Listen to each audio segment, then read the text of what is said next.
మెదక్ జిల్లా వెల్దుర్తి మండల కేంద్రంలోని శ్రీ హనుమాన్ దేవాలయంలో వార్షికోత్సవ వేడుకలు ఘనంగా నిర్వహించారు.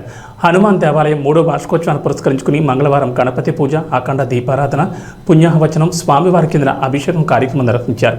రంగురంగుల పూలమాలలతో, పట్టు వస్త్రాలతో స్వామివారిని అందంగా అలంకరించి ధూపదీప నైవేద్యాలు సమర్పించి భక్తులకు దర్శనం కల్పిస్తున్నారు.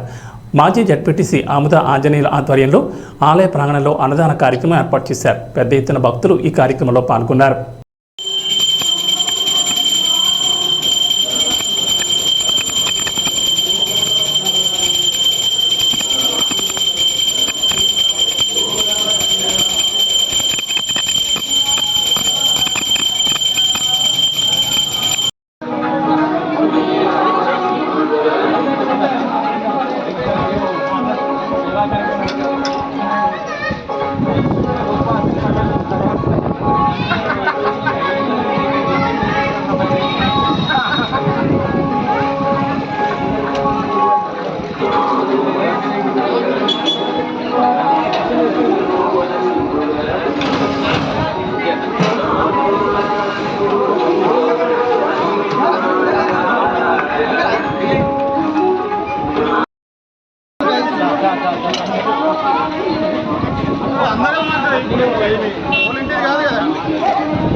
शेखर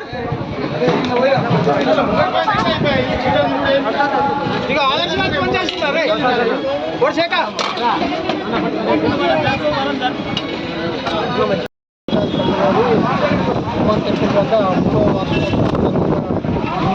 పూజలు చేయడం మా గ్రామంలో క్షేమం ఉండాలని, వర్షాలు మంచిగా పడాలని, సౌకర్యం పడాలని అన్నదానాలు అందరూ కూడా గ్రామస్తులు వచ్చేసి మంచిగా పూజలు చేసుకుంటాం.